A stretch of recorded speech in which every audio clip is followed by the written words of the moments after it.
Gelf, você, nesse tempo, a droga ficou muito presente na sua vida? Quer dizer, nesse tempo você casou de maneira muito prematura, narrou a nós aí agora todo o ciúme doentio, que acabou você quase cometendo um suicídio, quase você se matando, né, com 3 facadas.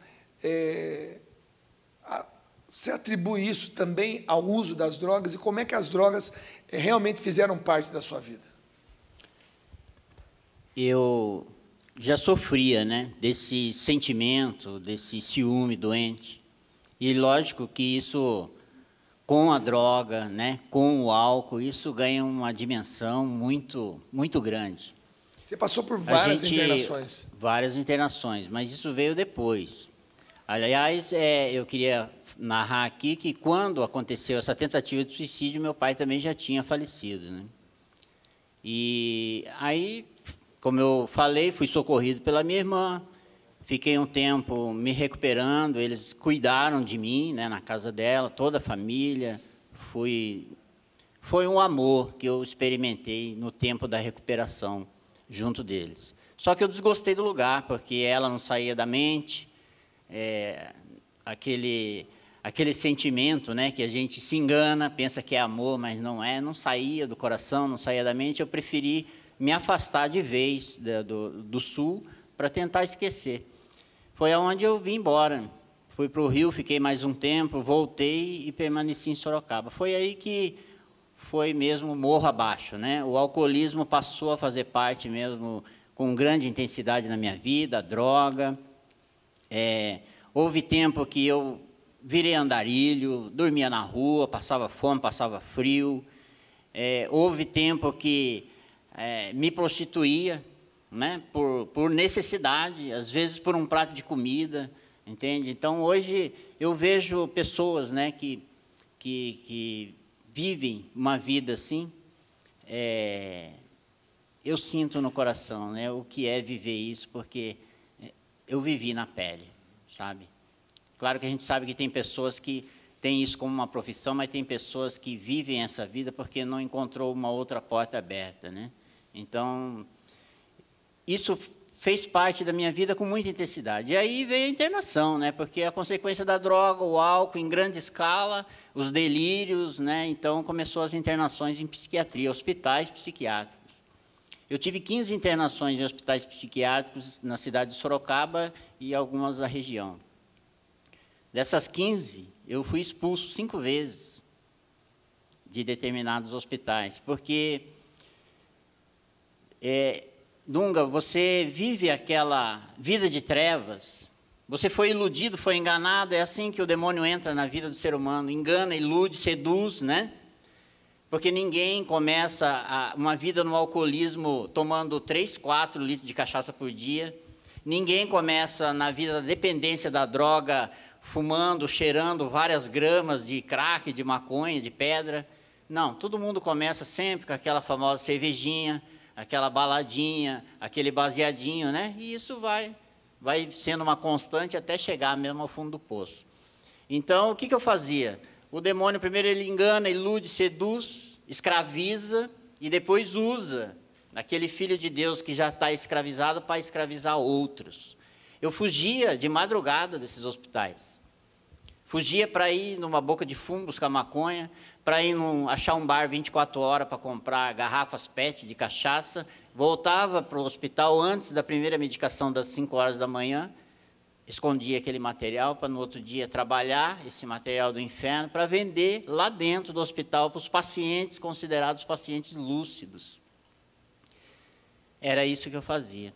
Então, o que acontecia? Logicamente, né, eles não conseguiam dar um flagrante, mas sabiam que isso acontecia, até porque mudava o comportamento das outras pessoas, sempre tinha alguém também para entregar, né?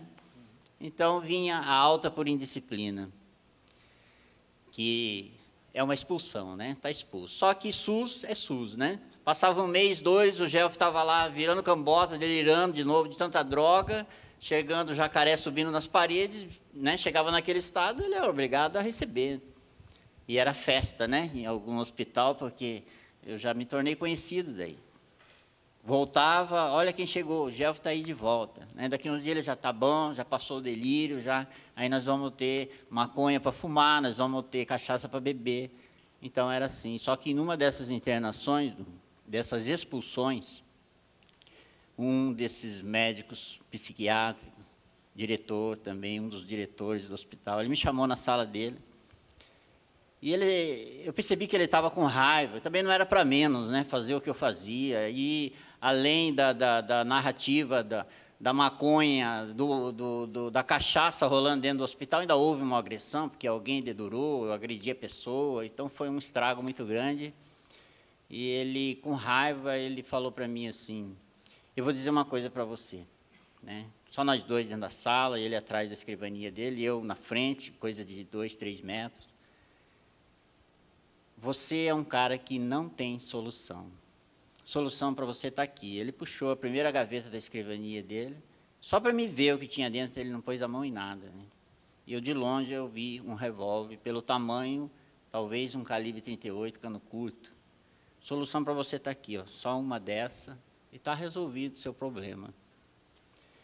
Aquilo, o primeiro impacto foi a raiva, o ódio, mas depois aquela amargura, o vazio profundo, marcou, né? A Bíblia é a palavra de Deus, né? E a palavra de Deus não mente, né? Quando diz que a língua mata, mata mesmo. Depois disso, posteriormente, outra tentativa de suicídio, agora com remédios, medicações. E mais uma vez, né, a mão de Deus impedindo que fosse fatal, né? Só que continua, o morro abaixo continuou, a vida intensa da droga e depois a vida do crime, pequenos roubos, pequenos tráficos, até que entrei novamente numa situação, num relacionamento, e aí veio um crime passional, e aí veio mesmo a prisão. Eu chorei muito, as primeiras noites, as primeiras madrugadas, porque eu nunca quis isso para a minha vida. No fundo, eu sentia falar comigo mesmo, né? Não sabia que era o Espírito Santo, mas para mim era eu mesmo que falava comigo mesmo. Eu não nasci para isso, né? Eu tive uma família, eu tive alguém, uma referência, né? E por que eu estou assim? Então isso... Só que aconteceu uma situação dentro da prisão, uma situação de morte, né? Até também não vou nem entrar nos detalhes, porque é uma narrativa comprida. Mas foi uma situação de morte, de repente alguém quis me matar, chamou para trocar faca, mas eu nem sabia o porquê direito, só que esse alguém era alguém que eu não ia ter chance alguma, e de repente eu me lembrei do Pai Nosso, da Ave Maria, porque veio o medo, veio o pânico, e passei uma madrugada rezando, pedindo a Deus, né, falando para Deus, se o Senhor existe... Porque era assim, Dunga, a minha concepção, como a de muitos aí fora, né, que vivem a vida das trevas. Deus existe, Deus é bom, mas para quem merece, para quem é bom. Para mim ele não existia. Para mim ele estava muito distante, porque eu não merecia. Não fazia por merecer. Então essa era a minha compreensão de Deus. Só que naquele momento, né, momento do pânico, do medo, eu falava, Deus, se o Senhor existe, então me livra dessa situação, porque... eu não fiz nada para esse cara, o senhor conhece, o senhor sabe, o senhor é Deus, e eu não quero morrer, também não quero matar, porque vai matar dentro da cadeia, minha chance era 1 em 1000, mas tinha uma chance, e eu também não queria essa chance, não queria isso. E assim foi a madrugada, né? Até que no outro dia, da mesma forma como essa situação apareceu, ela desapareceu. Algumas pessoas conversaram com essa pessoa, e simplesmente a situação, não houve uma agressão sequer, não houve uma discussão, não houve nada. Ali foi que pela primeira vez na minha vida eu senti a percepção de Deus, eu senti Deus olhando para mim. E aí que tudo começou, isso foi em 1995 dentro de uma penitenciária. Tudo começou porque aí eu comecei a pedir, eu falei, Deus atendeu, eu falava comigo, Deus me atendeu, olhou para mim, então ele olha para um cara zica assim como eu. Foi o seu primeiro relacionamento com Deus em oração, você numa situação totalmente crítica, de ser morto ou ter que matar uma pessoa dentro da prisão, você falou com Deus e você sentiu que Deus te ouviu e começou, então, aí uma espécie de conversa mais constante com Deus. Um diálogo, né? Aí eu comecei a pedir. Falava para Deus, me tira daqui, me dá uma chance, me dá uma nova chance, uma liberdade. Mas não só a liberdade das grades, da prisão, a liberdade do vício.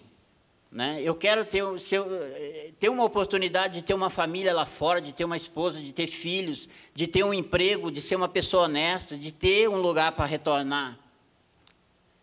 E olha só que engraçado, né? Como que é muito forte o título desse livro, Você Nunca Está Só. Não compreendia, não tinha essa compreensão, nunca tinha colocado meus pés dentro de uma igreja, mas vinha no meu coração assim, Deus, para o Senhor ver como eu estou falando a verdade, a partir de hoje eu não vou pôr mais maconha nem cocaína na minha boca, dentro da prisão. E dentro da prisão existe essas situações, a gente sabe disso. Eu mesmo usava, porque eu me virava, fazia manuais, costurava bola. E a partir daquele momento, a maconha e a cocaína deixou de fazer parte da minha vida. A partir daquele dia, quando eu sentia o cheiro da maconha, o suor frio, né? A abstinência, os primeiros dias, o desejo de fumar. E eu gritava dentro de mim, eu não posso fazer isso, eu não posso pisar na bola com esse Deus, Ele salvou a minha vida. E eu prometi, eu não vou fazer isso. E a partir desse momento, desses dias, a maconha e a cocaína deixou de fazer parte da minha vida. Você deixou de usar a droga dentro da cadeia. Dentro da cadeia. Então, depois de ter passado por psiquiatrias e tantas outras coisas assim como eu vivi antes de ir para a prisão. Então você que usa droga e está me vendo nesse momento, nos vendo o programa nesse momento, você está se perguntando, mas como é que eu consigo sair da droga?